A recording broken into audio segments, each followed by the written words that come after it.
Blank check with Griffin and David. Blank check with Griffin and David. Don't know what to say or to expect. All you need to know is that the name of the show is Blank Check.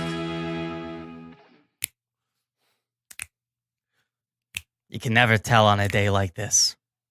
Things could be going Jake 1 minute, then presto, before you know it, your podcast.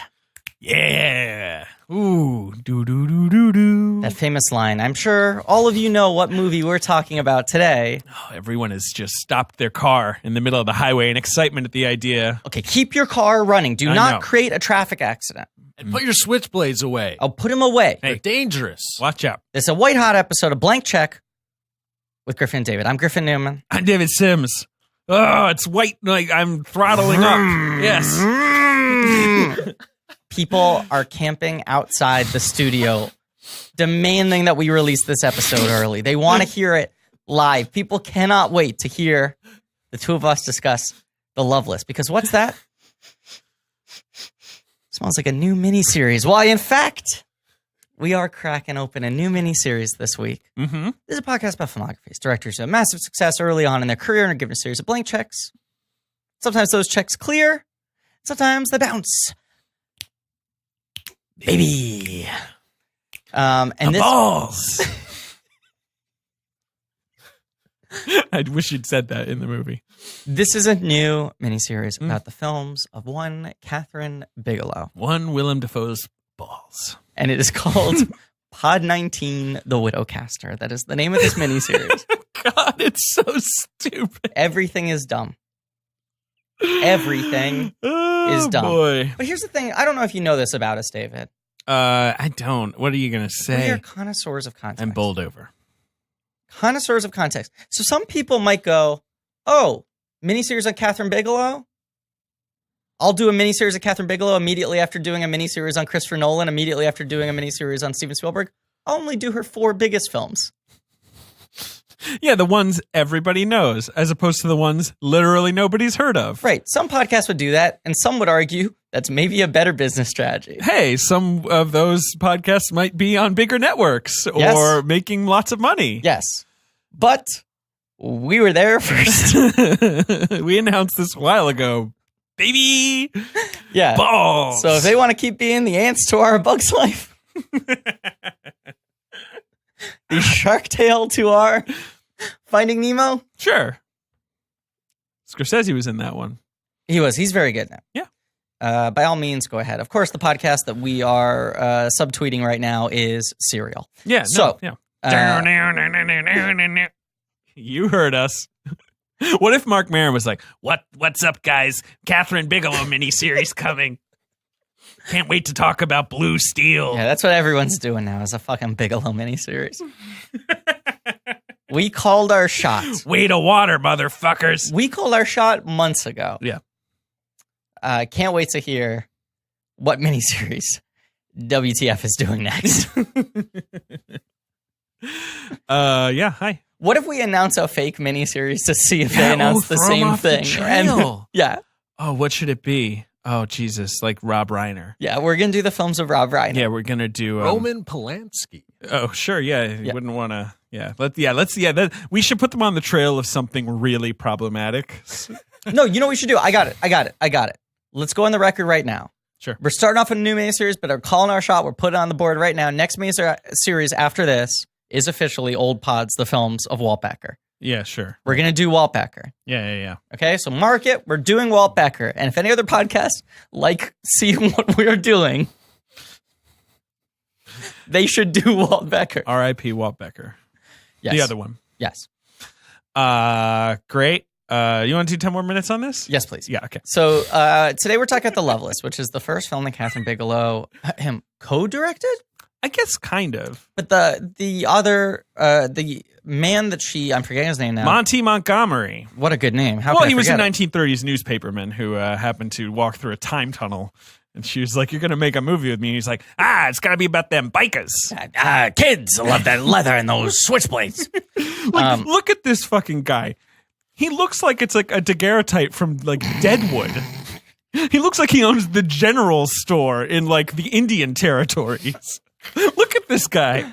He looks like the governor of Kentucky, like back before it was a state. I hear when he died, they put his body on ice and toured it around at sundry shops.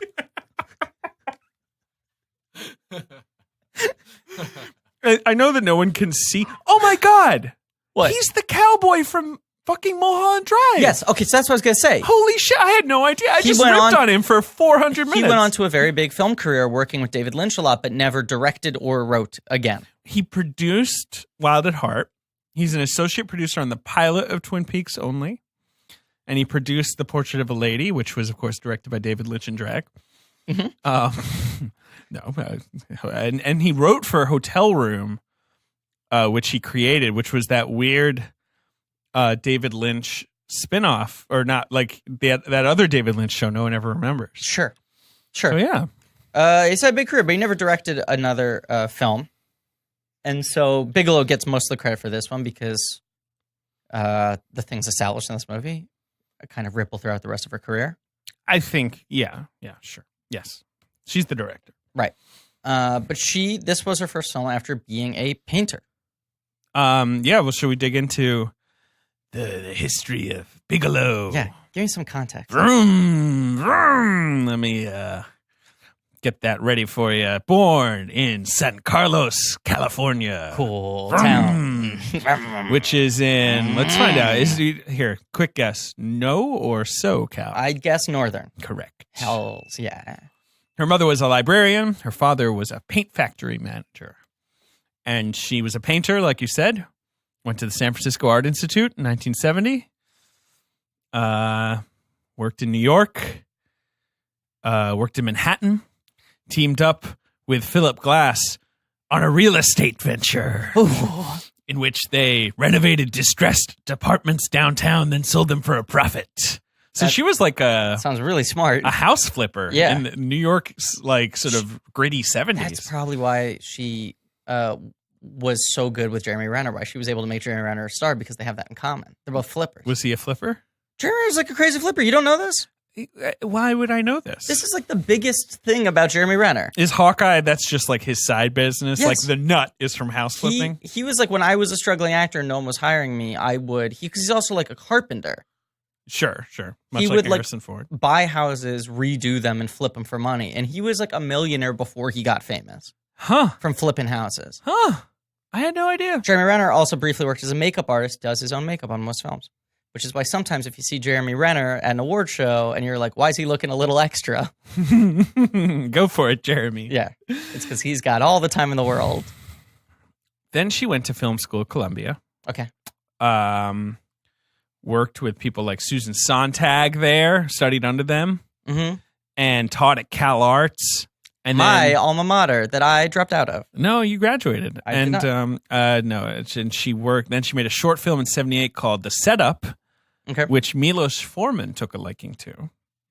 So I guess that was her first, bit in there, Mm-hmm. which is apparently a deconstruction of violence in film, in which two men fight each other as semioticians deconstruct the images in voiceover. Wow, we should do a whole bonus episode on that. We should. Maybe we should do a DCM episode on that. That'll be a hit, right? Yeah. Sorry, Yeah, you- people you love talk. those DCM episodes. No, I was just going to say, I mean, the thing that's interesting about her is she comes from this fine art background. There's this like very, in this academic background, and there's this very slow trek to get to her actually like making her first feature film. Yes. And then a big gap between The Loveless and her second movie, Near Dark. But Yeah, 'cause everything up she's- until now. She's about 30 when she makes The Loveless. Right. Yeah. Everything up until now is like this very kind of like academic, intellectual, Oh, yes. deconstructionist, like genre exercise. And then what she ends up becoming is like this really fascinating filmmaker who's able to deconstruct gender roles and genre while still making functional genre movies. Agreed. Like that's the needle she That's the threads. thing. It's not too academic at all. Like it's not like people see Point Break and think, oh, a little heady. Right. Yeah, kind of into itself. Yeah. Right. She does a thing I love, which is like she makes movies that like the dumbest person in the room and the smartest person in the room can both enjoy Right. for different reasons. She also modeled for Gap in the early 80s. I should find that. And she also, I mean, was famously in James Cameron's music video. James Cameron made a music video? Yeah, you never seen this? God, why am I forgetting which band it is? James Cameron made a music video with Kathryn Bigelow playing a cowboy. Sure. Going into town. It's like a Johnny Guitar redo. Bigelow's like pretty badass in it. She's fucking awesome. Yeah, she's like a cool lady. Yeah, she's a pretty cool lady. Look at her in this Gap ad. Yeah, that's cool. Smoking a cig. I mean, that's not Looks cool. like a French movie star. Yeah, it's not cool to smoke, kids. Okay, so it's the music video is called Martini Ranch. Or I'm sorry, the band is called Martini Ranch. Sure. The song is called Reach, and the video stars it's Adrian Pazdar, Lance Henriksen, and Bill Paxton. Oh, so it's the Near Dark folks. Right. Yeah. But Bigelow's the lead in it. She plays like the badass, vengeful cowboy. I think Martini Ranch might be Bill Paxton's band. That is very possible. Which, yeah, that seems like, yeah, here you go. Yeah. Yes, it is his band. You're correct. Yeah. I mean, I've seen every show they ever did. Yeah. You saw and, every show they did. I mean, unfortunately, Martini Ranch, R.I.P. Martini Ranch went to the big Martini Ranch in the sky, obviously. But I'm sorry. All right. I love Bill Paxton. Yeah. Who's going to pop up? Yeah. In a couple Bigelows. Thankfully. Is it just one? Maybe there's more. Two? Maybe two? Maybe. Yeah. Two, maybe. Two. Oh, yeah. We're the two friends also. That's a competitive advantage. No other podcasts have that going for it. So Put a hashtag on it. Come at me, bro. So that's her early career. And then she works with Monty Montgomery himself. After he was distilling whiskey, in old oak barrels on a dusty road with his donkey.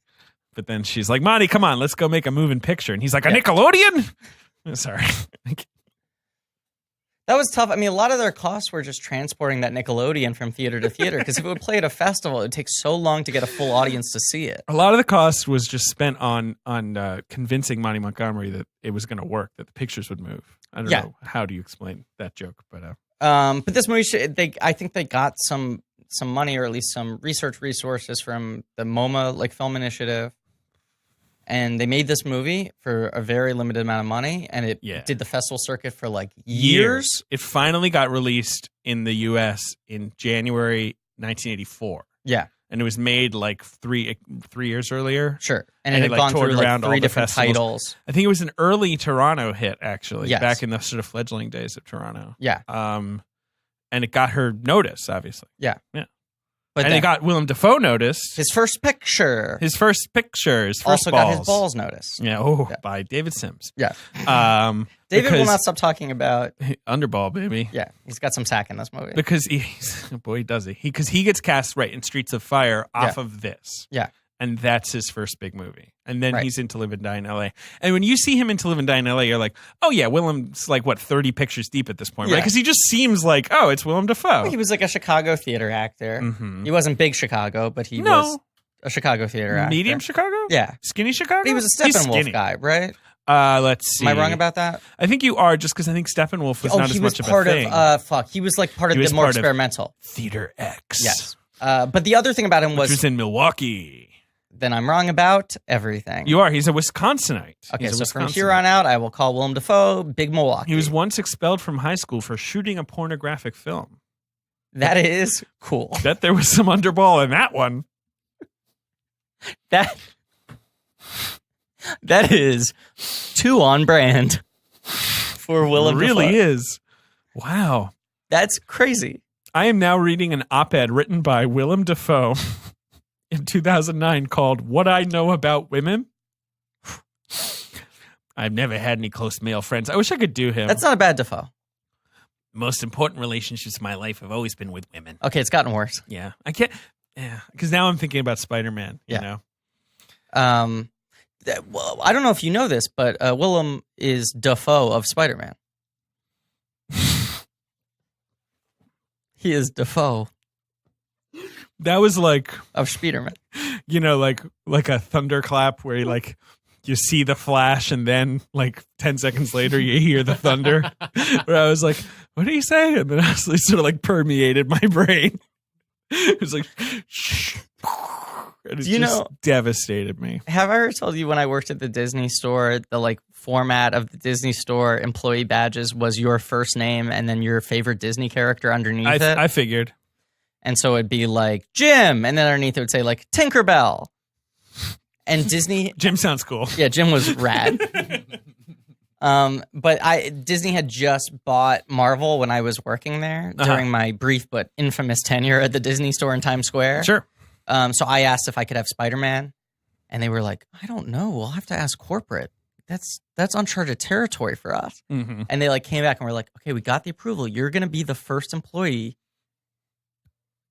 including the parks and everything, Holy shit. to have a Marvel character on their badge." Because like the ink had like just dried. I see. Right? Right. And I was like, "Amazing. Hey, make sure you put the hyphen in Spider-Man." And we were like, "Look, it's corporate. They're going to..." They know what they're doing. Right. And I got it back and there was no hyphen. So the name tag just says Griffin Spider-Man. And it looks like it's my last name. It looks like it's my last name. And I still have it on my fridge. But I remember working there and people being like, "Holy shit, is your real last name Spiderman? How's it pronounced?" That's crazy that you like work here and your last name is spelled I Spider-Man. had to push the microphone away. Griffin Spiderman. That's amazing. What would have been your backup? What's your like choice if you can't have a superhero? Violet Incredible. She's fucking. That's a No, I think my backup would have Great been choice. Jessie the Odlin Cowgirl. But one of those two. I'd take Violet over Jessie any day. I love Violet. When I used to work for Vin Plan at the comic book store, my name tag was Violet. Because at that store, it was your name tag would be your name and then a picture of a character you love. Sure. And I picked Violet. You worked at Forbidden Planet. I worked at Forbidden Yeah, Planet. not Midtown Comics. Right. Yeah. Yeah. Cool. Yeah. Midtown Comics. I met my wife, who's a filmmaker called Oh, you're back to the phone. Giada Okay. Colangrande Okay. on the street in Rome in 2004. Cool. What? He That's- did? Is that all he knows about women? That's the end of the op-ed? No, I'm keeping going. Oh, boy. I knew of her because I'd seen her films and we had some mutual friends. We were having lunch and I said, "Do you want to get married tomorrow?" I called up City Hall and they said, "If you get in here in the next couple hours, you can register and then you can get married tomorrow." So we ran down there. We married the next day with just 2 witnesses, our best friends. Okay. I don't know what to tell you. Congratulations, Willem. Anyway, it's a whole long editorial that you should read. It's great. And it ends with, in italics, Antichrist will be released on DVD on 11th January. So I read last night because I was just curious, like, oh, was this really his first film? Yeah. I know this is like obviously his first leading role, but was Right. this the first thing he had ever done? He was cast in one film earlier, but fired from it, and that movie porn film. was that he made well, in high that school. film. Yeah, Right. No, go ahead. That film was Heaven's Gate.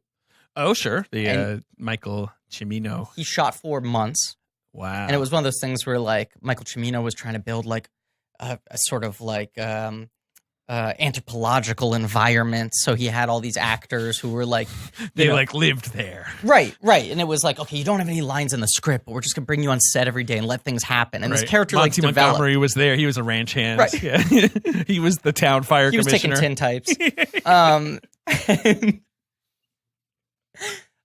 Defoe worked on the movie for like 4 or 5 months. And he said there was this one day that it was taking 6 hours to light a scene. Jesus. And they had all the actors just standing we still have in to do position. Heaven's Gate. Oh, Yeah. God. For 6 hours Yeah. while he just adjusted the lights. And a background actress leaned over to Defoe and made a funny comment. And he laughed. And Cimino went, "Willem."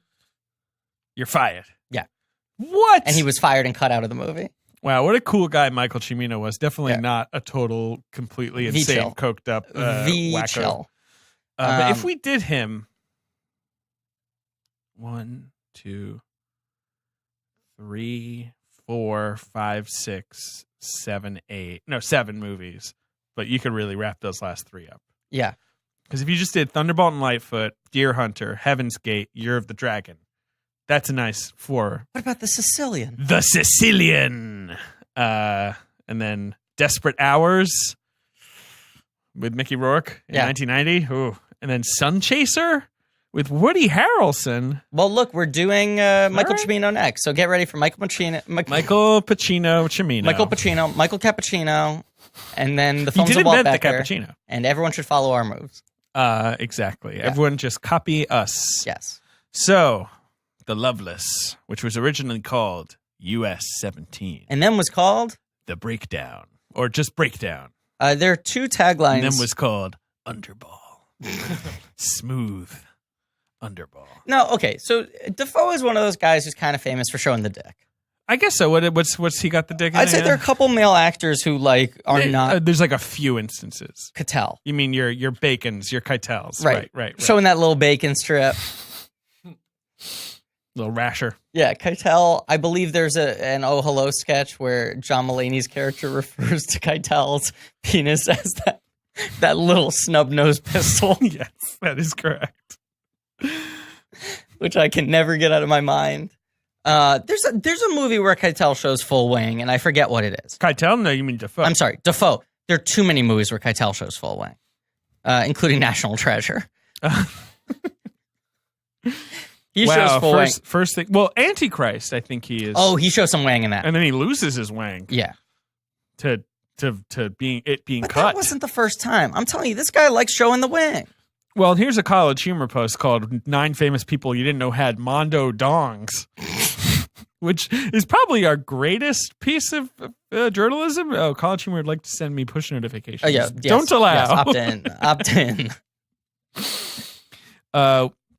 Lars von Trier says that... Oh, I thought you were listing Lars von Trier as the first person. Mondo Dong. Yeah. Lars von Trier says Willem's penis is, quote, confusingly large.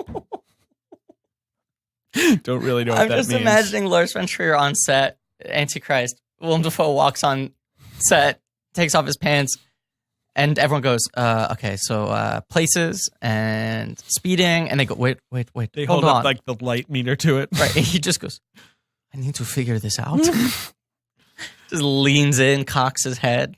Cocks his head. I don't understand. Yeah, he cocks his head. Oh, boy.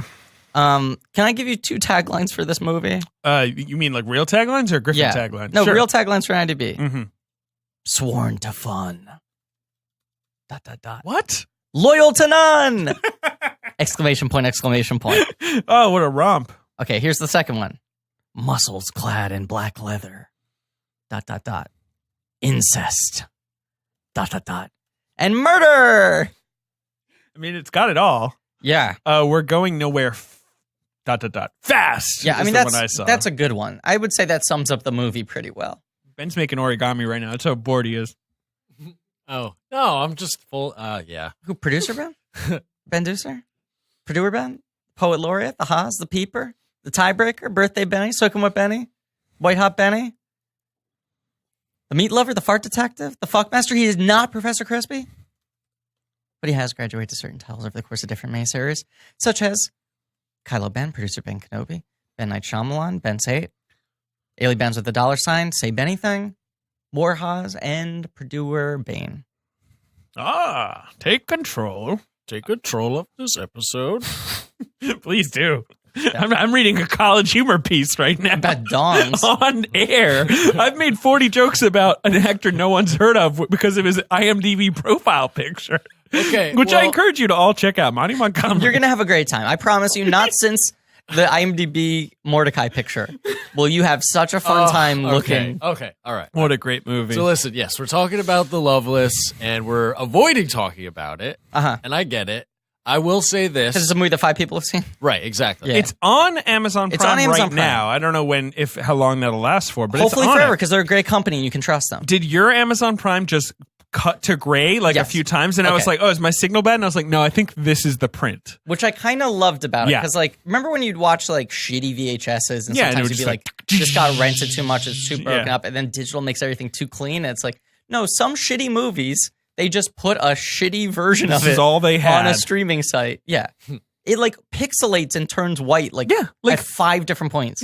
5 minutes into the movie, and then it doesn't do it again. It's just like in the first reel. I had it again at the end. Oh, really? Maybe one more time at the end. Yeah. Yeah. What were you going to say, Benny, though? Sorry. Say Benny anything? No, please. I'm just please trying say to... anything.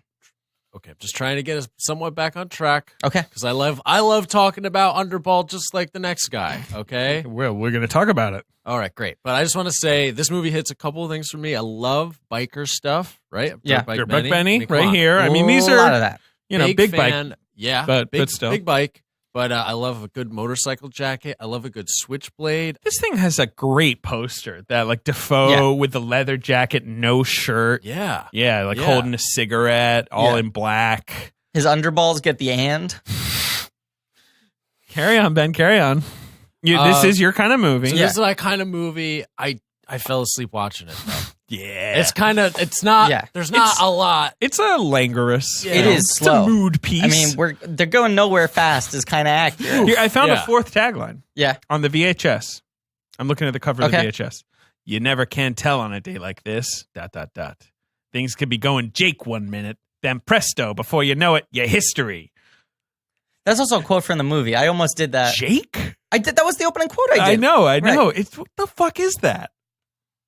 I don't know. Oh, I thought you had the answer. No, I got no You idea. had a whole pause there. No, I just thought it was funny. It is funny. Well, also, Yeah. how many quotes are listed on IMDb? 4? Yeah, and like one of the other ones, like, Come on, stop it. I love to think of someone just carefully entering, Yeah. like, hey, you. One of the quotes it says here is just rev rev vroom vroom. Kickstand. Kickstand gets the width in this movie. Hey, hand me that wrench. That's a good line in this movie. Featuring the music by this is what's on the VHS. No Willem Dafoe name. Okay. His picture is on it, but Robert Gordon, Who is second billed? the Kings. Oh, I don't know. Little Richard, Brenda Lee, the Penguins, Bill Justice, and others. Got some music. Robert Gordon's a musician, was friends with Kathryn Bigelow. She cast him in the role, and he wrote the original music and He plays oversaw the Davis. rest of the soundtrack. Who's kind of like Greaser number 2, right? I mean, Yes. Is he the one who shoots the gun at the end? Yes. Like kind of believe. wildly at nothing? Yeah. Or maybe that's the Sideburnsy guy. I can't remember. But Willem Dafoe plays Vance, and there are 5 bikers in this movie. Maybe. Count them. Yeah. A few. Right. It's a real gang. But it's kind of Dafoe, who's like sort of the lone wolf, and then a group of others. Right? Yeah.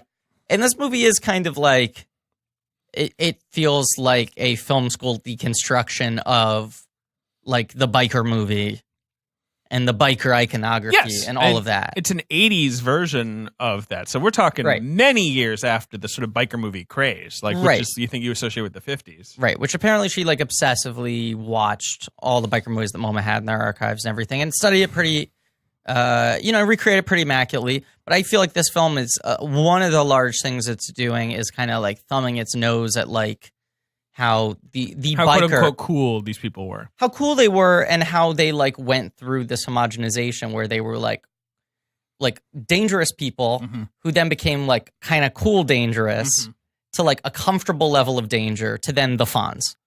It's true. You know? Yeah. So by the time this movie came out, bikers were just kind of like an archetype, like cowboys. Mhm. Similarly, like dangerous people Mhm. who now are just turned into like things that kids can pretend to be on a schoolyard. Right. And I feel like a lot of what this movie's trying to do is be like, these guys were gross.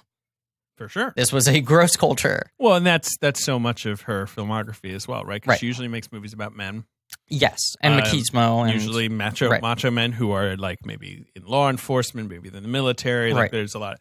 And yeah, and then she just sort of tries to pull all of the cool sheen down or mock it, build it up and make it even more ridiculous, you know. Like, Right. She's very, I mean, her short film was semi-auticians talking about men fighting. I mean, right? Like, and that's Yeah. she's just expanding that out. Yeah, she's just figuring out how to show and not tell that same thing. Right. It was a problem. The short film sounds like it's heavy on the telling. Yeah. But this movie starts with like, Dafoe looking badass, music playing, voiceover, and then Yeah, he's like driving on the road Right. for a while. Yeah. and then he like Sunglasses. he like pulls over, and the music cuts out immediately, and then there's this like weird overhead shot that goes on for a long time A lot of shots that go on for a long time in this Yeah. movie. of like him readjusting without the music and like taking the time to set up on his bike. Yep.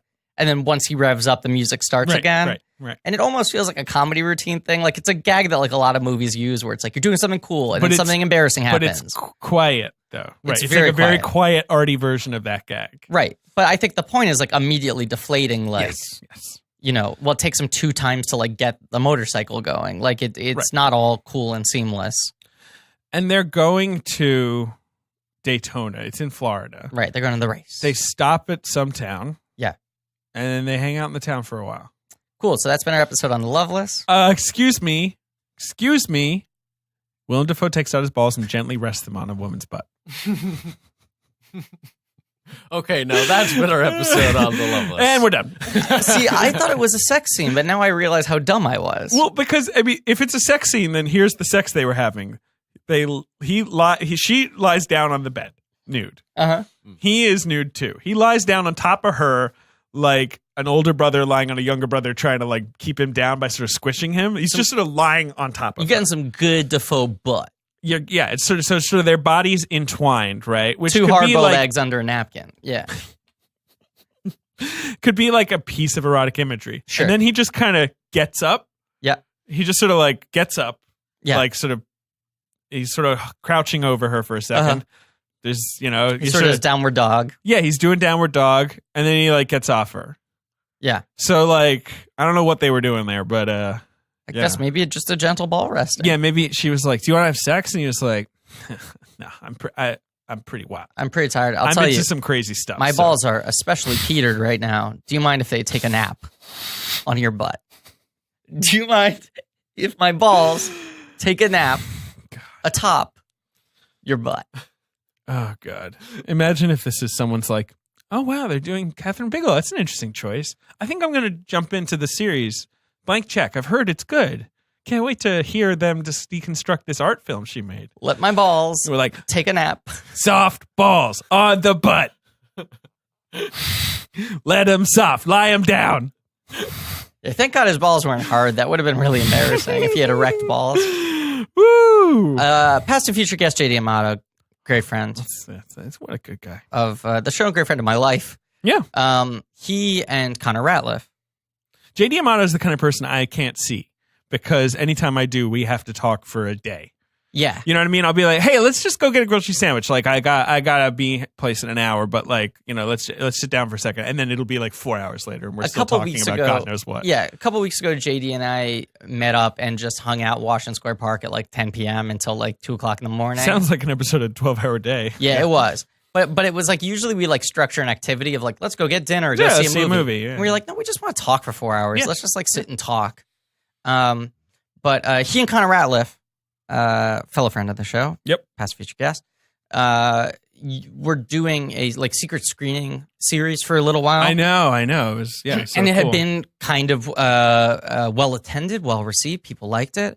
And then like the third one they did was the Loveless. And JD said so many people walked out and were confused that it like killed the entire series. Wow. It is, it's not what you expect. Because I think I saw what the movie was. I didn't know anything about it really when we were starting. And I was like, oh, this will just be like a B picture.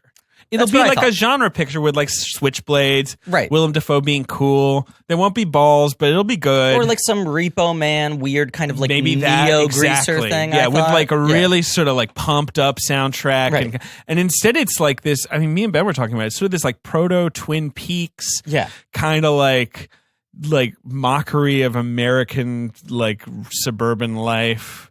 Just a lot of chilling out. Yeah, it makes sense that Sitting around. Montgomery like teamed up with Lynch. David Lynch Yeah, after yeah, that. because it's like a lot of like shots of a table at a diner.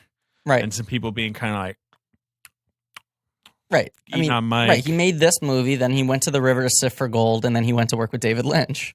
There's a scene at the near beginning of this film when Dafoe is just fucking king of the road, and there is a woman in like a cool 50s car who which is broken down by the side of the road. Sure.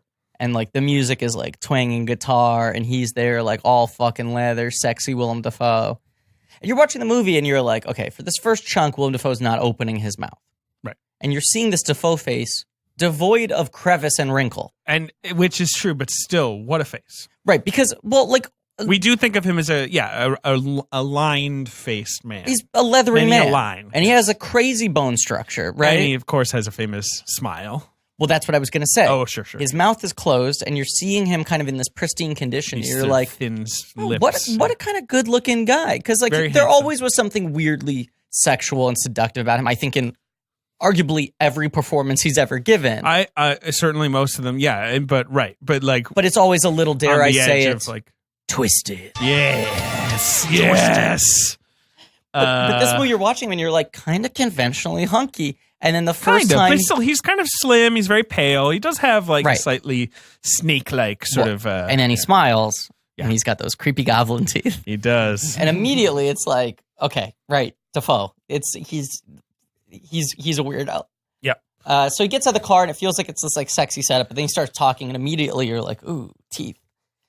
And he's like very slowly and seductively like fixing her car. Yeah. While like smoking a cigarette. Yeah, and you're like, She's okay, cool. Here we go. This kind of thing. Here we go. This kind of setup, which like, it might just be simmering tension that never pays off. Simmering tension. Right. But then he like, asks her for money really grossly. Yeah. He's like, usually people would pay me for something like this. Yeah, right. And she's like, I'm usually on the receiving end of the cash. Like very kind of like stock biker movie dialogue. Exactly, right. She gives him like a couple singles. Then he takes her wallet, takes all the money out of it, leans to the car, kisses her, gropes her. Cool. Rides off. So the movie's like very quickly laying out like, this guy sucks. No good. Don't let him put his balls on you or your balls on him. No. If that's what he's asking for. Gross. This is a gross man. Yeah. Rides into town. These people are useless. Right. Yes. Yeah. They're going nowhere fast. Yeah, they're going nowhere slow, honestly. Yeah, that's honestly. They're going nowhere real moody and atmospheric. Yeah. And then they're in this town. He gets to a diner where he meets up with like his bros. Including Robert Gordon. Now, unlike Christopher Nolan, he's not rolling with the Warner Bros. No. He's rolling with his biker bros. Yes, thank you. Not the biker boys of the 2002 film Biker Boys. Orlando Jones is nowhere to be seen here. Is it 2002? Let's find out. 2003! God damn it. I was going to guess 3. What a fool I am. I was going to guess 3. I distinctly remember watching, excuse me, an Entertainment Tonight, like first look behind the scenes of Biker Boys like a year before it came out. Mm-hmm. And I was like, that feels like a lot of ramp up for this movie. This doesn't feel like we have an early first look on the set of Guardians of the Galaxy 2. Yeah. You mentioned biker bros. Correct. I'm realizing the biker kind of archetype is like proto men's rights. Ooh. Because think about it, like bikers, they're always kind of portrayed where they just like will randomly throw a bottle because they're twisted and crazy, you know, or they'll just like push somebody and laugh about it, you know? Sounds kind of proto-Joker to me. You're saying they do twisted things and laugh about it? Yeah. Okay, wait, I got a pitch. Please. Do you know if Warner Brothers is looking to make any Joker movies? They've said absolutely not. There's no money in it. We don't want to tarnish the brand anyway. But maybe you can change their minds. What if Joker a biker? Bike Joker. Joke biker. It's kind of good, though. It's kind of good. It's kind of good. Oh, my God. He is a biker gang. That's the thing. When you're talking about any masculine archetype, then you can say, like, oh, it's proto-men's rights. Because men's rights is like the worst. People who are like, but what about when we just got to do whatever we wanted and we were unchecked and like, like. Well, that's the other thing I think this movie is really getting at. Yeah. Which is the like, oh, the good old days sucked. Well, right. It's like an 80s movie, like, depicting a simpler time in the 50s. Depicting a longer time ago, right. And it's like people have always been bad. Not that there's any concept of time in this movie. You're just sort of going off the imagery. Right. But the things that like get lionized with time and become like sort of nostalgic and pristine were always like kind of grody when you're living through them. In the same way that kids will look up to men's rights activists 30 years from now, be playing men's rights activists on the playground, like cowboys and bikers. Exactly. I'm a red pill boy. I'm a Twitter troll. Yes. LOL cuck. Can I throw out a hot Joker take? And this isn't a joke. This is a real hot Joker take. Uh-huh. If they announced that Todd Phillips, Scott Silver, Martin Scorsese movie and it wasn't about the Joker, I would be 100% into it. You'd be 100% into it? If they said, this is a movie that's like an origin story, it's like Scarface with a supervillain, but it wasn't literally the Joker. It was like Black Mask. Right. It was like some villain that hasn't been done. It was literally not a DC villain. Or what if it was the Penguin, though? My argument would be create a new character. Uh-huh. Make that movie as its own thing, as like a deconstruction. Todd Phillips isn't a good director, though. I think he's an interesting director. I know. I don't totally disagree with you. I don't like the majority of his movies. Right. But even when I don't like his movies, I think he has qualities that are But I mean, I'm just like, look, Scorsese, you've got chips. Why are you pushing them in on Todd Phillips? And I know he's not actually doing that. It's more like Warner Brothers are paying him a lot Phillips of money. is like begging, right? Well, no, it's like Warner Brothers, like, we need that for the prestige and maybe like a phone call to Leo or whatever. You know, like Scorsese is sort of their connect. Well, to and prestige. I think Phillips wants to make a Scorsese movie. I think he's like, can Scorsese, like, I think he's trying to do the Super 8, where it's like J.J. Abrams being like, I want to make an Amblin movie. Spielberg, can you help me make an Amblin movie? Phillips like wants to make an 80s Scorsese movie. But I'm more interested in Todd Phillips trying to make grody, like, dark comedies than mainstream comedies. So cool, though. Well, kind of. But I would know. rather him make that kind of movie than like big mainstream comedies. Because at this point, I think he's like is so interested in like the perversity of the human spirit that to like put that in a 4-quadrant movie always feels kind of gross to me. Rather than just making a movie about grossness. Yep. That's my take. Well, we'll do war pods. Yeah. Someday. Right. So the exact order is Cimino, then Becker, then Phillips. Yeah. So if you're another podcast, you want to bank up episodes in advance, I would do 4 episodes on each of those right now. Here's my Todd Phillips pitch. Do a prequel to The Hangover, call it The Buzzed. Jesus Christ. This is an emergency. Oh my God. It's the characters that are in high school. It's that much of a prequel? It's not even them drinking the night before? No, let's not take it any further. He made it. He was perfect what he said. Why don't we just leave it there? Fine. Okay. There is currently a bidding war for that phrase, that sentence he just does. Ben probably could sell that. Yeah, of course. If he said Hangover but teenagers. Hangover but the teenagers, and it's called The Buzz. Yeah. Someone's like, $25 million budget. Here you go. Okay, wow. Well, geez, I don't know where to start. I guess one of them gets locked in the fucking janitor's closet. Ben, Yeah. stop. Okay, sorry. Stop. You hit gold. Stop digging. Hit oil. I should have said hit oil. He hit gold. Whatever. You hit gold. You were digging for gold. So there's a girl in this movie called Talena. Uh-huh. She's played by Maren Cantor. Uh-huh. She's being abused by her dad. Now, she has scars, Uh-huh. which I could not make out on the shitty... Tough on the transfer. Yeah. Right. It's a very low-res transfer, and the scars are invoked, and I could not see them. Yeah. Perhaps very subtle, effective makeup work that was not perceptible on the... Amazon Prime. Right. Yeah. This looks like someone took a VHS Yep. and then scratched it with rocks and then pooped on it. It took a VHS and then like put it on a motorcycle, threw the motorcycle off a cliff. And then transferred it to mini DV. Yeah. Exactly. Like, is this what they showed at fucking J.D. Amato's like secret screening? I have no idea. Because if it was a transfer this shitty, yeah. But he asks her how she got those scars, and she says, from her abusive father. Sure. Well, I've heard that once before from a guy who then later made up a different story about how he got those scars. Richard T? Ricky T. Let's just do more callbacks to the Nolan series. That was when we were really flying high. Prestige is good. The point is that Talking all roads Tars. lead back to Joker. Oh, for fuck's sake. I really never again. Just I You never it's want to like, talk about Rick again? from Cesar Romero to Jack Nicholson is 33 years, right? Uh-huh. From Nicholson to Ledger is 19 years. Yeah. From Ledger to Leto is like 8 years. Right. And from Leto to like Brendan Thwaites. whatever. To fucking Jake Paul, you know, like some Vine star, is going to be like 3 years. So like at a certain point, Warner Brothers is going to be making a new Joker movie like every other week. Yeah. Like that's sort of the like extrapolation we can make here. And, you know, we all, I think collectively as a people agree that the thing we like the most about Joker is backstory. Everyone wants to know, how did he get those scars? It's not like he's a character that has been proven conclusively functions well best. known for not having a backstory. Now, we all know what happened to the Joker. He fell into a vat of toxic clowns. Yes. And he got turned into one after he crawled out of the vat. Yeah. He was a crazy clown. And that's Yes. what happened. Batman, he knocked him into a vat of toxic clowns. He got, he was bitten by a radioactive Commedia dell'arte performer.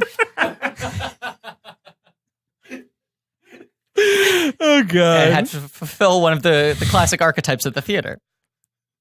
The Joker. Yeah, he fell into a vat of discarded playing cards. And it was a 50-50 shot. He was either going to turn into the Joker or the Rules of Bridge. Cartman.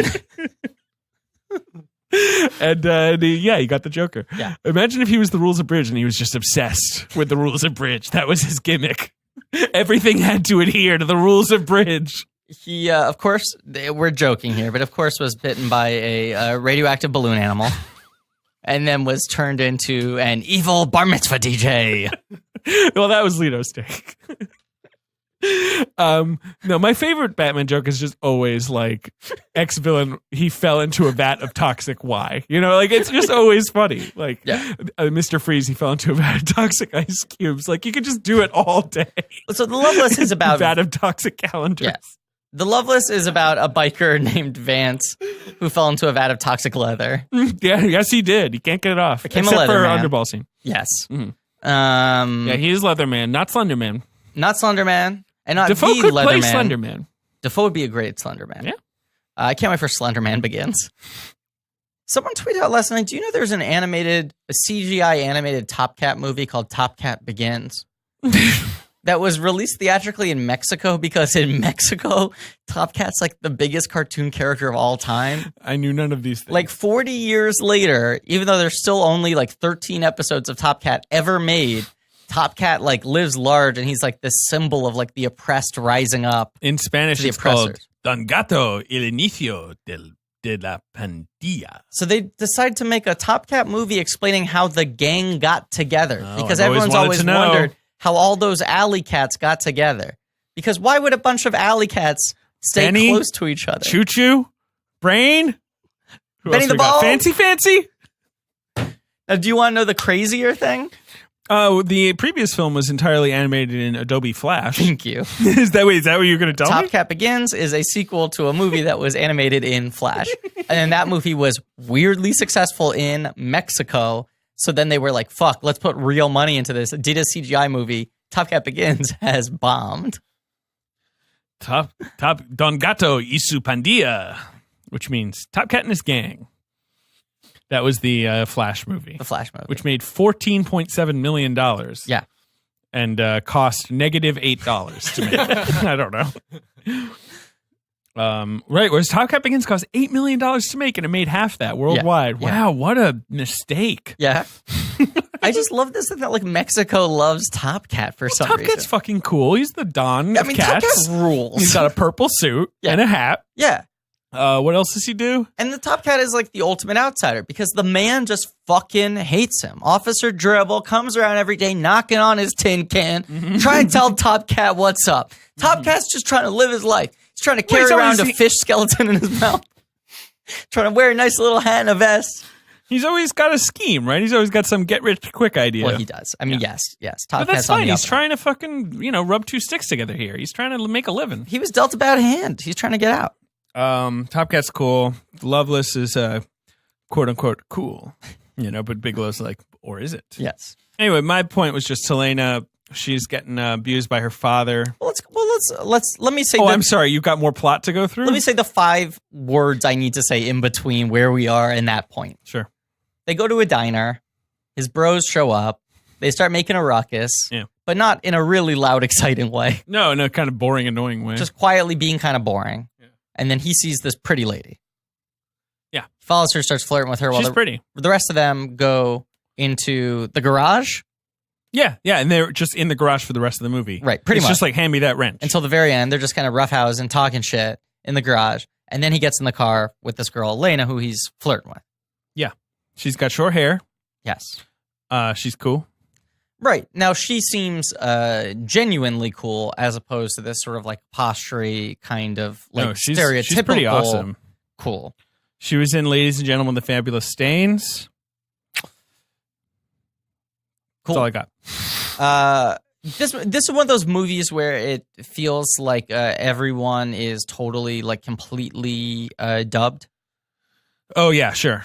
Which I think a lot of low budget like early first films they'll do that to save money on not having to record sound at the time.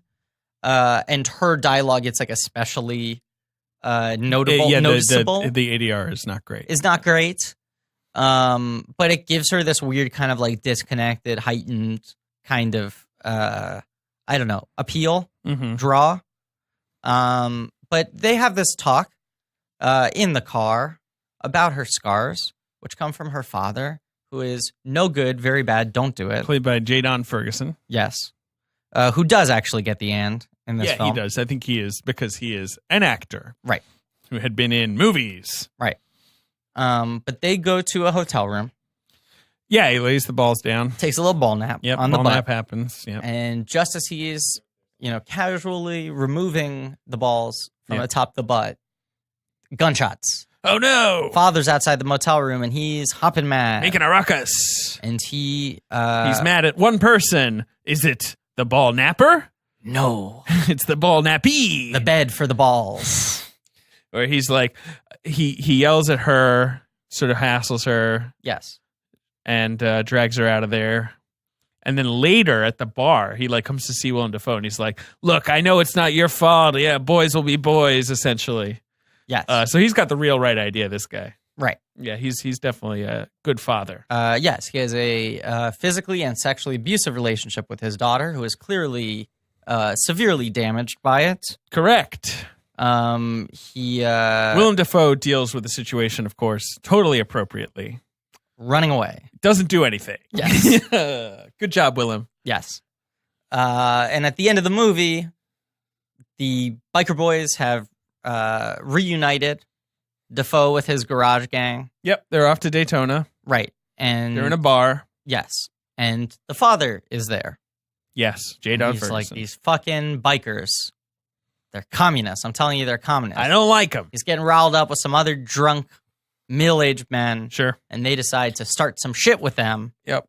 At which point, the daughter shows up and shoots her dad With a pistol. several times. Yeah, and he dies. And everyone else is like doing like fun, kind of cool, like gun violence. Yeah, they're like, sort of laughing shooting the and guns smiling. around. Yeah, not Uh, hitting anyone. And, 50s like swing music is playing. Yeah.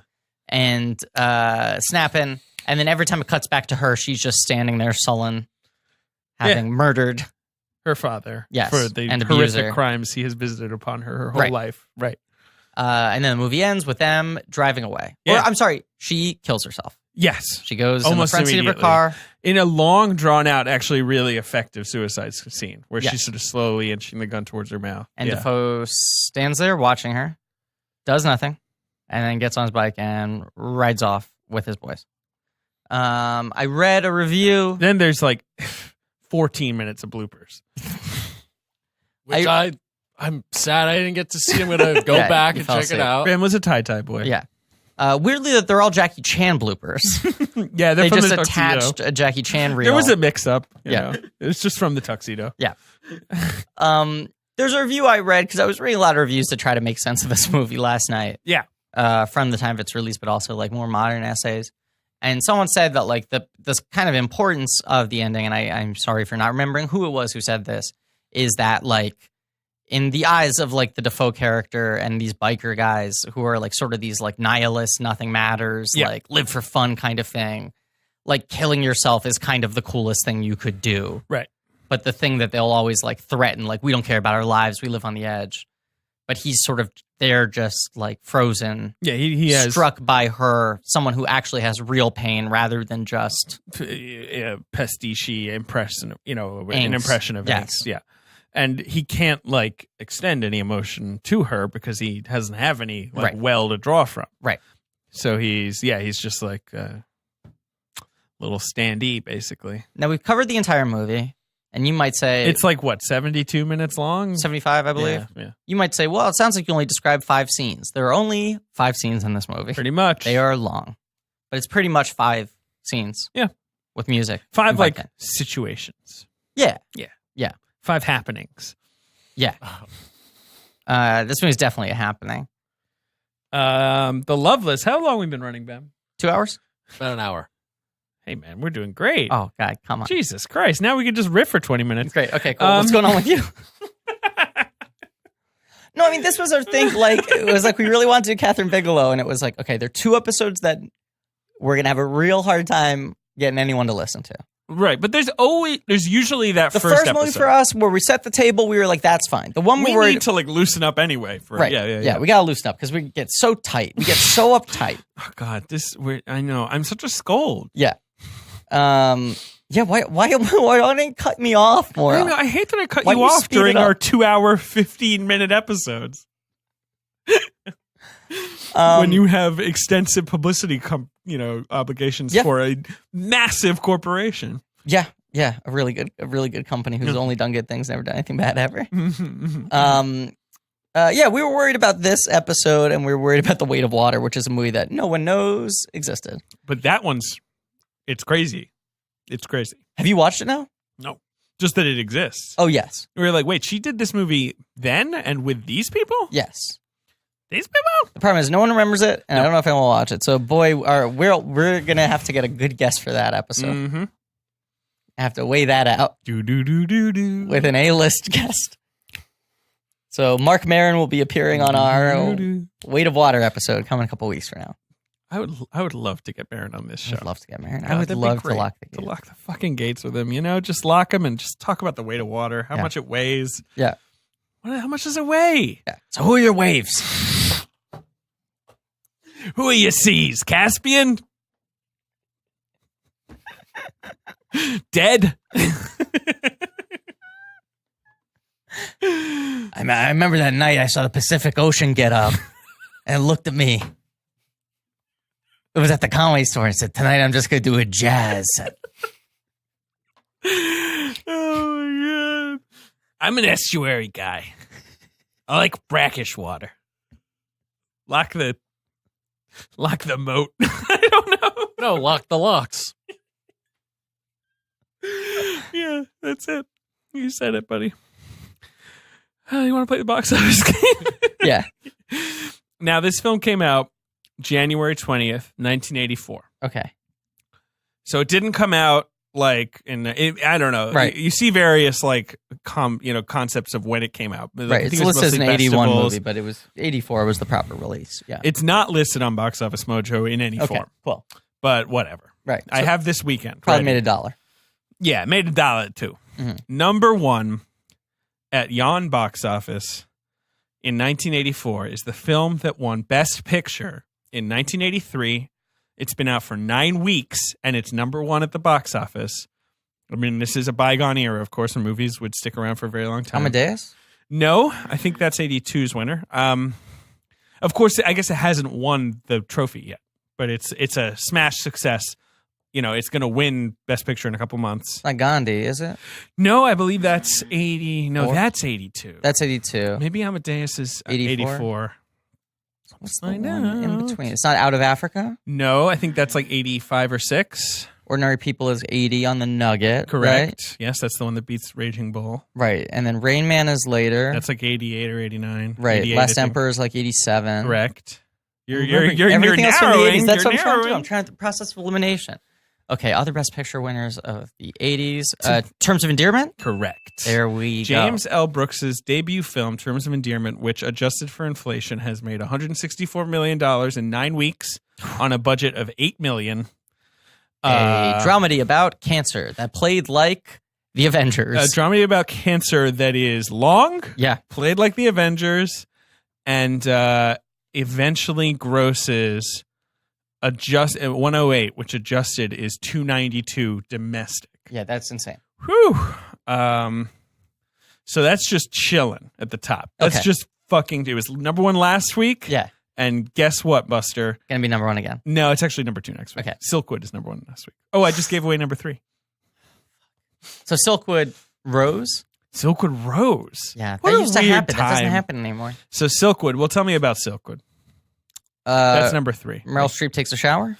She does. She takes a disinfectant shower. She's revealing. It's a Mike Nichols picture.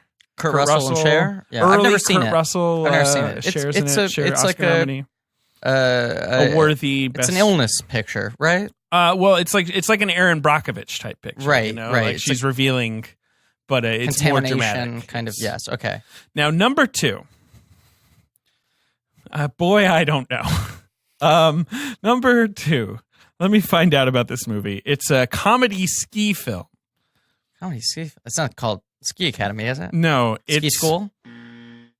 Does it have ski in the title? No, it's been out for 2 weeks. Okay. It's going to eventually gross $20 million. It's not Better Off Dead, is it?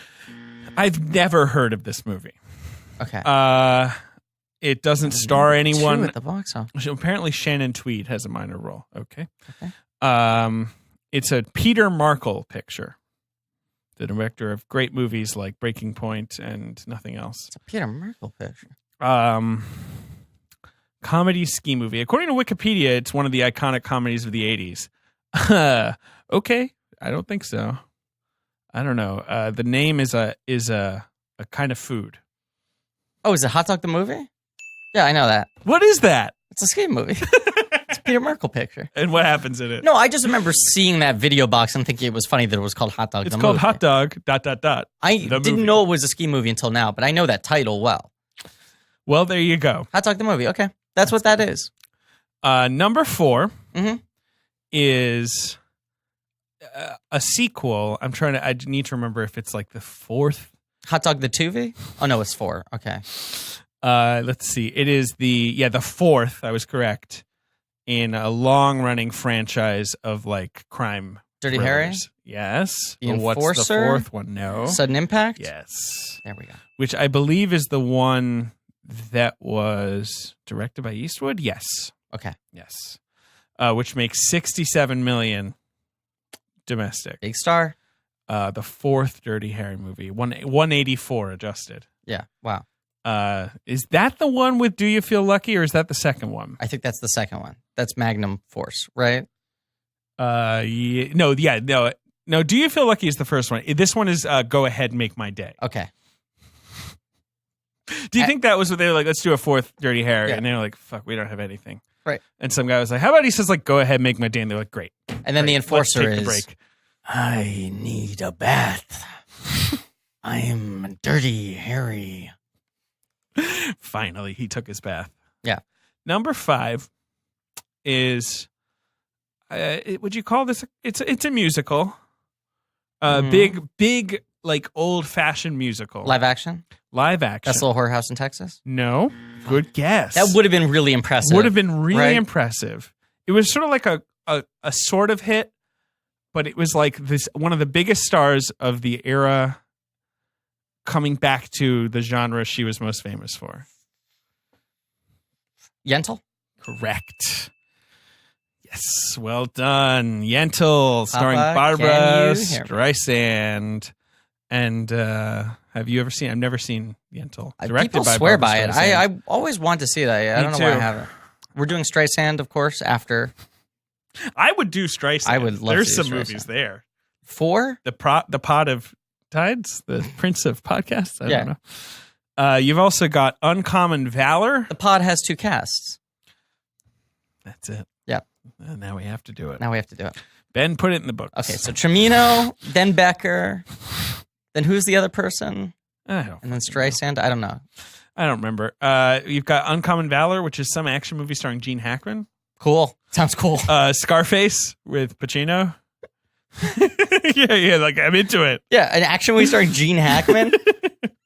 That's like that's the thing that we don't have anymore. It's like you'd never get an action movie starring like Paul Giamatti. I was gonna say Giamatti. You know? Yeah, it's a war movie. Let me look at this fucking weird poster. Ugh. He's like got a guy on his back. It's like that's a war movie. There's that great line that Patton Oswalt has about the Taking of Pelham 1, 2, 3. Uh-huh. Where he's like, when they remade that movie, it was like, who can save the day? Denzel Washington. Right. And the original, it's like, there's only one guy who can save the day. And the camera pans over, and it's like Walter Matthau hung over in a cheap suit eating a stale hot dog. Wearing like a yellow plaid. Like wearing the craziest ensemble you ever did see. Stop these criminals. And the score practically suddenly goes like do do do do do do. Like it's so great. He was like an action star. That movie's amazing. Gorky Park. I've never heard of that. You never heard of Gorky Park? No. It's like a 80s thriller starring William Hurt and grizzled Lee Marvin, set in Russia. Big Hurt. You've got the Big Chills hanging out. You got More Christine. Hurt. He was really bringing the Hurt. Yeah, Hurt. Yeah, well, hey, he's fucking hot at that He was point. hot. White hot. Christine, the killer car. Sure. So those are your movies. Cool. I like movies. I like them too. Yeah. Speaking of, let's do the Nolan top 10s. Oh, right. Yes. So we forgot to do the Nolan top 10s in our episode, which was already running late. Running long, rather, because someone wouldn't hurry me up. Yeah, this is the thing, people. It's so true. Jesus, David. Maybe cut someone off once in a while? Jeez. Help a brother out. Say, what's the point? Get to the point every once in a while. Well, he's describing like the DVD extras on his Tiny Toons box set or whatever. He's talking about steel books. They're good extras. Don't talk to me about steel books. I actually like steel books. I just think, No, you just got to keep them separate. Time and keep place. them separated. Keep them separate from your criteria. As the Offspring told us. Yeah.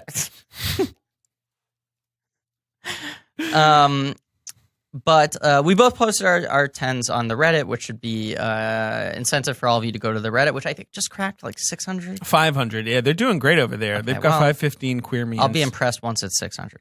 All right. Well, Call me when it's Reddit, 600. take note. Blankies.reddit.com. Yeah. Yeah, but we had never had a guest on for the final episode of a miniseries. Is that true? So that like threw us off, I think, a little bit. Because like the wrap it up kind of stuff that we usually did. I guess Avatar, no. We never have a guest on for the first one or the last one. Well, we do have a guest on for Roadies, Lane Montgomery. Oh, right. Which is sort of so we did have a guest for Edna Crow. You are right. But you're right. corrected. Mostly we don't. Mostly we don't. I'm thinking through, like the BFG, weirdly, couldn't get anyone for that. Although actually Joanna Robinson wanted to do it. But yeah. The timing was weird. Yeah. Okay. Mm-hmm. Nolan list. Would you like to go first? Sure. I'll go first. Here we go. 1, 2, 3. Eating a mint. The Prestige is your number one, so it's not mine. Nope. I was looking at your list. Okay. Interstellar, number one. Yep. My favorite Nolan movie. Probably not most people's number one, so I'll admit. Nope. Number 2, The Prestige.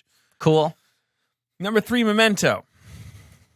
Mm-hmm. Number 4, Dunkirk. Mm-hmm. Number 5, Been there, Inception. Dunkirk. Exactly. Benception. Benception. Number 6, The Dark Knight. Number 7, Batman Begins. Number 8, Insomnia. Number 9, The Dark Knight Rises. I think it's different from yours, but it is important to note that I basically like every movie. Oh, and number 10, Following. Sorry. Right, Yeah. which I would offer the same asterisk because a lot of people are going to. We both put The Dark Knight at 6. Yeah, it's funny. When most people would be like 1. And even if it wasn't 1, they'd be like 2. They would be like Springsteen at the start of a song. Right. Like right at the 1, start. No, 2. that's it. 1. And then you take the needle off the LP. And I'm coming to The Dark Knight. Richard T. Joker's Ben making just mess gave of me the a town. crisp $100 bill for that joke. No, he didn't. He put his head in his hands like an embarrassed, he was ashamed of his son. Dark Knight, we're gonna live another day. It's like he just heard like a terrible OkCupid date happening like at the table next to him, and he couldn't understand why someone would say something like that. I think a lot of people would think that us putting Dark Knight at number 6 is throwing shade. I think it just speaks to how many of his films we like. You know? That would be another director's 2 or 3 for me. Right. But I like more of his films. More than that, Poorly Structured Sentence. Here's my top 10 list. Number 1, Prestige. No surprise there because David spoiled it. Thanks Sorry. a bunch. You do say it a bunch. Number 2, Memento, which was the big grower for me on this rewatch. I had liked it, but I never liked it as much as everyone else. Well, you hadn't seen it, right? Like you I'd seen it basically, once. Yeah, sure. Insomnia, which I think is crazy, underrated, and I also relate to very hard because it's a man who cannot sleep. Right. Batman Begins. I'm sorry. Bartman Begins. Number 4. Inception number 5. Dark Knight number 6. Dunkirk number 7. Interstellar number 8. Following number 9. Dark Knight Rises number 10. Interstellar's too low. I like them all. Mm-hmm. And I have cited my issues with Interstellar. Yeah. And I have more of them than I have with Dunkirk, despite Dunkirk being a genre I don't like. Yeah. But I like those top 8 movies a lot. Right. And then the bottom 2 I find interesting. I agree. Now, someone asked me why I put Following ahead of Dark Knight Rises, and it becomes this thing of like, would you rather a movie with very, very modest ambitions that executes all of them decently versus a film with insane ambitions that overreaches? Right. And sometimes hits moments of greatness. Right. And so, yeah, it depends on the mood. Right. Depends on my mood. Mm-hmm. Like, of course, basis of the podcast, I love blank check films. I love people who are able to reach that far. Yes. As Dark Knight Rises does. I respect it in a lot of ways. I just don't think it's a very functional movie. No, it's hard to defend. Don't at me. Now, Yeah. can I do a merchandise spotlight that I also forgot to do in our Dunkirk episode? Why not? Okay? Sure. Yeah. Motorcycles, they're for sale. Right. Because as was tweeted to us, I think you saw it, there are interstellar action figures that were made that have been clearanced and are still not selling. Yeah, they look like they've been in a hibernation for a while. Something went wrong. It's McConaughey and They Hathaway. went through the black hole and they came back different. They're sold together with little cloth spacesuits, which don't look very good because the spacesuits weren't made out of felt. Yeah, exactly. In the movie? In the movie, they were not. Also, no TARS? No TARS, which is bizarre. Give me sell a TARS. Sell me a TARS. I would buy a TARS. But they all have weird, frightening kind of looking paint jobs. Like the Hathaway one looks like she's tripping. Yeah. But Dunkirk, a film that does not feel like it would have merchandise, a very austere adult Right. film, Yes. did What do we have got?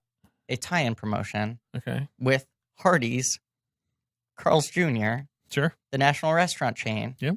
Where outside of all of their restaurants, for the month of July, they had little Dunkirk signs that apparently teenage girls were stealing from their lawns. Because they love Harry so much. And Mark Rylance.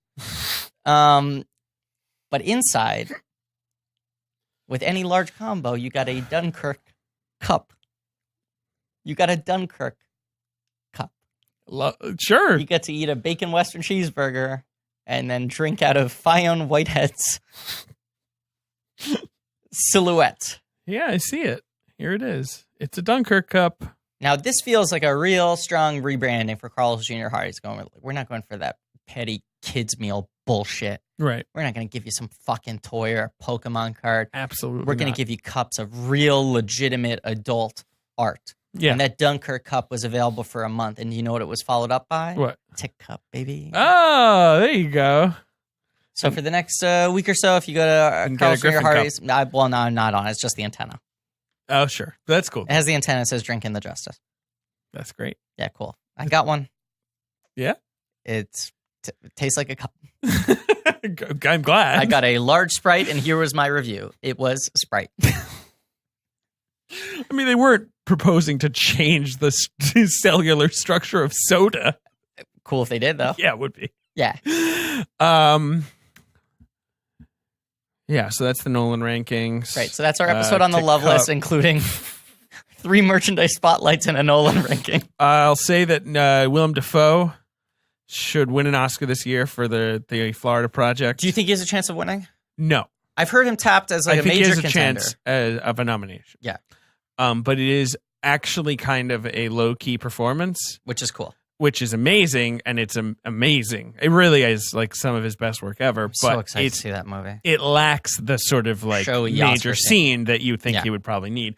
And then I just heard all the reviews of Gary Oldman in Darkest Hour, which I think are just 2 hours of him like farting on screen, practically just being like, Yeah. so he's going to win an Oscar Yeah. For most acting in a exactly. leading role. I mean, he probably is good. I don't But know. isn't Dafoe going to be positioned as supporting? I would say probably because even though he's not the lead, obviously the girl is the lead. Yeah. He's in a lot of the movie, but since he's mostly background, Yeah. there are some scenes where where we sort of stick with him for a little while, but a lot of it is more he's like coming in and being like, "Hey, what are you doing?" But Oldman is doing so much acting in Darkest Hour. I think they're going to give him all 4 acting Yeah, trophies he's going to this year. spill over like a walrus. You know, it's just going to be like flabs of Oldman everywhere. It's going to be like William Taft in his bath. Hey, maybe Oldman will do Taft next. Yeah. Like one of our skinniest character actors just decides to play all the like most famously like large world leaders. Yes. And then he's going to do a reboot of Pie in the Sky, the Richard Griffiths pie-making detective series that I've invoked before. Wait, was it called that? I think it's called Pie in the Sky, right? Because of course we talked about it. We talked about it. And I hope you all watch the trailer, because if you haven't, Pie in the Sky. look up Pie in the Sky, Richard Griffiths. You will have a ball of a time. Now, not balls of a time, but a ball of a time. He doesn't want to solve crimes anymore. He just wants to make pie. I mean, it is sad that we lost Richard Griffiths before he could play George R. R. Martin in the biopic. But Gary Oldman he just can't write a replaced him. word. Yeah. Yes, yeah. Gary Oldman's going to weigh in. I hope George R. R. Martin has not written a word of those 2 books. Oh yes, very busy. Oh, can I say this? I just saw Logan Lucky. I caught up with it. I was late, and everyone had misled me in the reviews of the movie. Because everyone's like, this movie is the best Game of Thrones joke of all time. It is the best Game of Thrones joke of all time, which is totally untrue. Yeah. It has the best Game of Thrones routine of all time. It's a great segment. It has like 4 minutes. Yeah, it's really good, actually. Yeah. And Dwight Yoakam is amazing in that movie. Kills it. An actor that I laughed when he just showed up. Yeah. I mean, him just showing up is enough for me. Good but luck. Then he has a great time in that movie. Good look, good movie. Mm-hmm. Yeah, I don't think George R. R. Martin has written a word of those 2 books. Sure. Good theory. I hope when he dies... Prove me wrong, George. I hope he lives a long, long time. Yeah. But I hope when he dies, they like crack open the notebook and they go like, okay, I guess now it's our job, the estate, to finish the book, to see what kind of state the manuscript was in and finish editing it. And they open it up and it's just 500 pages of doodles. It's all like, who would win in a fight? Daenerys or The Terminator. Aragorn? Yeah, all right. Well, then she would have the dragon, but he's got the shadow army. It's like 10 minutes of him sketching that out, like a pro and con list. Has not written a word. Fantasy casting for, and like it's not even for Game of Thrones. Yeah. I can't think of something, for like my Darkman reboot. That's what I used to do. Me and my buddy Oliver, when we were bored in high school, we would pick a movie and then we'd go around the classroom and recast the movie with the people in our class. Oh, that's a good routine. It was a really fun game. Oh man, I was just thinking about how Addams Family might get rebooted, and I got really sad. I'm really worried about it. Well, Oscar Isaac's just sort of sitting there. Right, and then someone tweeted out someone who is a really good mortician. I can't remember who it is now. I can imagine there's someone. Someone tweeted out Oscar Isaac and... But you're not going to beat Raul Julia. No, he's so good. He left it on the dance floor. He did. He really did. The babushka. Yeah. Mamushka. And more importantly, I think you're not going to beat Ricci. She's amazing. That's an incredible performance. It is going to be hard to beat her. Yeah. And you're not going to beat Barry Sonnenfeld's lighting style of Morticia, where you only have lights on her eyes. He's a genius in that movie. Yeah, he is. The way he set that movie up is incredible. Yeah. His first 4 movies, it really felt like, man, we're cooking with gas here. This guy's got to keep knocking him out of the park. Yep. And then he didn't. Anyway, tune in next week for our Barry Sonnenfeld miniseries. I do want to do them one day. Yeah, it just gets more and more unpleasant. I know, the vacation just really goes off the rails. The RV goes off. It runs away. Yeah, it's a runaway vacation. Yeah, you get in big trouble with that one. Yeah. How long can I do this? Yes. And the problem is, you think he's going to run out of chances, but apparently this guy's got 9 lives. Oh, no. And then one day, though, we're all going to be the Pushing Daisies pilot. I don't know. Then the ground, yeah. Pushing Daisies. And if I'm wrong about that, you can call me Men in Black 3. Ben, what's our running time? Yeah, great. 1:35 or something. yeah. Great. Yeah, he's going to cut that down to 14 minutes. It's going to be great. Sure. Cut it, print it. Out of here. Yeah. Thank you very much for listening. Please remember to rate, review, subscribe. Yes. Go to reddit.blankies.com or blankies.reddit.com or whatever the fuck. Blankies.reddit.com. Blankies.reddit.com for some nerdy shit. Now, I've seen an argument in the Reddit. They're arguing over which nerdy shit they think I'm referring to. Spoiler, all of it. Yeah. They were like, maybe it was that one post. Start it's all with of the it. article at the top and go to the article at the bottom. Bunch of nerds, and I love you. I'm one of you. Oh, we love them. But it's some real nerdy shit. Yes. Big thanks to Ange Forguda for our social media, Leigh Montgomery for our theme song, Patrick Reynolds and Joe Bowen for our artwork. And just posted an amazing tweet, actually. She's a genius. She's a genius. Yep. She's a genius. And next week, tune in for Near Dark. Yeah. Vampires. Excited for that. Vampires. It's an Indeed. Indie Daily reference. Yeah. Tune in for that. And as always, treat yourself nice and let your balls take a little nap on a butt. Thank you.